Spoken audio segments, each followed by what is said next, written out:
Hey everyone, let's just dive right into this explainer. Today, we're literally building the contractor's blueprint for speccing and installing flawless exterior cladding in that demanding Ontario climate. You know the drill. If you've ever driven through the sprawling suburbs of York Region or the GTA, you've seen thousands of homes wrapped in vinyl. But there's a massive difference between a wall that merely looks finished on handover day and a high-performance system actually designed to survive decades of freezing winters and baking summers. So we're going to break down the science, the specs, and the financial math behind a totally bulletproof vinyl install. Here's a quick look at our agenda for the blueprint. Section 1, the Ontario Cladding King. Section 2, anatomy of a siding wall. Section 3 covers profiles, gauge, and colors. Then Section 4, the bottom line on cost. 5, stopping common install errors. And finally 6, we'll talk about visiting pro materials today. Let's kick things off with Section 1, the Ontario Cladding King, and why vinyl absolutely still dominates suburban streets. So, the big question we always get is why does an inexpensive material like vinyl continue to beat out exotic, high-end alternatives on almost every single suburban block from Newmarket down to Vaughan? It's really not just about trends. When a contractor is pricing out a 1970s bungalow re-clad in Aurora, they usually aren't choosing between vinyl and something like custom stone. They're figuring out exactly which vinyl to use. And here is the showdown. Vinyl just flat out outlasts the older materials. Aluminum siding, it dents the second something bumps it and inevitably chalks as the paint breaks down. Natural cedar, beautiful sure, but it demands endless scraping and repainting every 5 to 7 years. But vinyl, it's a zero-maintenance polymer. It carries its pigment all the way through the panel, so a scratch doesn't suddenly reveal an ugly different color underneath. Best of all, it doesn't absorb water. That means the brutal Ontario freeze-thaw cycle has literally nothing to act on. You hit it with a garden hose once a year, and boom, you're done. All right, moving to Section 2, anatomy of a siding wall, breaking down the 5-layer drainage assembly. Working from the studs outward, a high-performing wall isn't just a piece of plastic. It's a system requiring 5 distinct layers. First up, sheathing. You got to keep things structurally flat. Next is the absolutely crucial weather-resistive barrier, like your house wrap. Third, you've got an optional insulation layer to boost that R value and hide wavy old framing. Fourth is the vinyl siding panel itself, and fifth, your trim and accessories to seal the edges. Now, listen up. If you skip that weather-resistive barrier or mess up your window flashing, your beautiful vinyl panel is just hiding a rotting wall. Getting your head around this definition really shifts your entire mindset. Vinyl is a rain screen. It's designed to hang loosely on the wall and shed bulk water. The wrap underneath, that's what actually keeps the house dry. The whole system deliberately lets a little moisture pass the laps, so it can just vent right out the bottom course. No trapped water means no water freezing, expanding, and splitting your wall open in the middle of a harsh Simcoe County winter. Let's dive into Section 3, profiles, gauge, and colors, or the numbers that separate the good from the cheap. The shape the panel throws on the wall totally dictates the vibe of the build. Matching a heritage Toronto home, you'll probably reach for that deep, custom shadow line with a single 6-inch bevel. But if you're at roughing a modern King Township new build, vertical board and batten is winning a ton of bids right now. Horizontal lap is your classic bread and butter for most re-clads, and shaker shingle profiles are perfect for gables and cottage exteriors. Honestly, the profile drives the look way more than the color does. But let's talk about gauge, specifically 0.050 inches. That right there is the magic number. A premium 0.050-inch heavy gauge panel stays perfectly flat against the wind and holds a razor-sharp shadow line. Contrast that with a thin 0.040-inch builder-grade panel.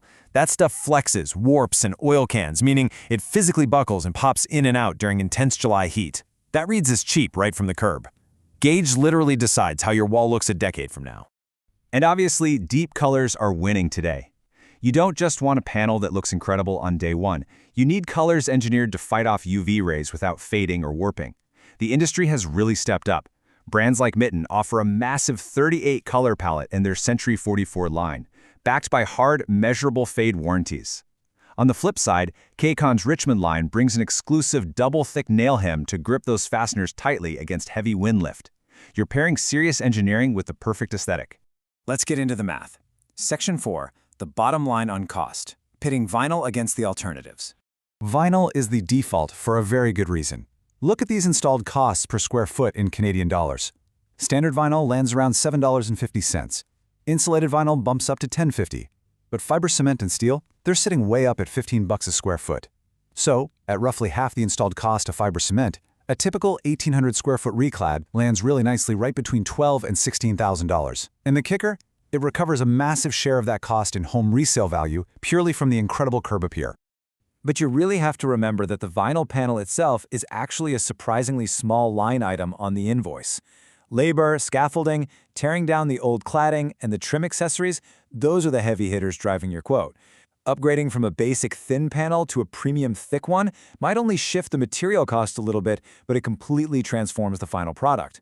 That's exactly why quoting off actual elevations rather than just winging it with a simple rule of thumb is so critical. All right, Section 5, Stop in Common Install Errors, or How to Avoid the Dreaded Callback. You see, even the absolute best heavy gauge panel is going to fail if it's hung poorly. Almost every single buckled wall or unzipped seam traces back to a contractor treating vinyl like it's a stiff piece of wood. You must respect the freeze-thaw swing. Think about it.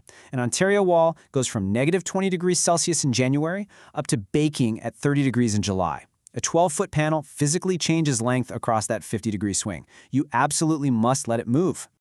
So, here is your rapid-fire checklist to kill those callbacks. 1. Nailing tight. Never do it. Always leave a millimeter of play under the nail head so the panel can slide. 2. Face nailing. Don't drive nails straight through the plastic. It's just going to crack in the cold. 3. Skipping the expansion gap. Always give that panel a 6mm gap in the corners and J-channel. 4. Starting on level. Make sure that starter strip is dead flat because every single row above it inherits that line. And finally, reversing window flashing laps. Never reverse your head flashing over the wrap, otherwise you're funneling rainwater straight into the wall cavity. Wrapping things up with Section 6. Visit Pro Materials today. Get the whole package in one stop. Just think about the sheer efficiency this offers your crew. We all know the pain of forgetting one specific piece of trim or the exact fasteners and having to send someone back to the counter mid-job. It burns time and it burns money. The folks at Pro Materials stock the whole wall assembly. Because they don't just sell the panel, a contractor can pull the siding, the barrier, the trim, and the fasteners for an entire job right off one counter in one single trip. And look, you really don't want to make these crucial visual decisions staring at a tiny pixelated color chip on your smartphone. Head over and step into the Newmarket warehouse to compare those Mitten and Kaycan profiles in natural daylight.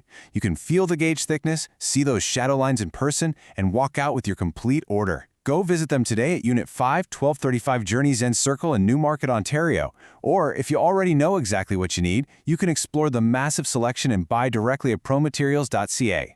I hope this explainer empowered you with exactly what you need to tackle that next big re-clad with total, absolute confidence. Next time you're sizing up a suburban exterior, remember, it isn't just about throwing up a piece of plastic. It's about engineering an entire system. Armed with the blueprint for the perfect 5-layer assembly, how much lasting value will you add to your next Ontario exterior build? Thanks for hanging out with me, and I'll catch you on the next one.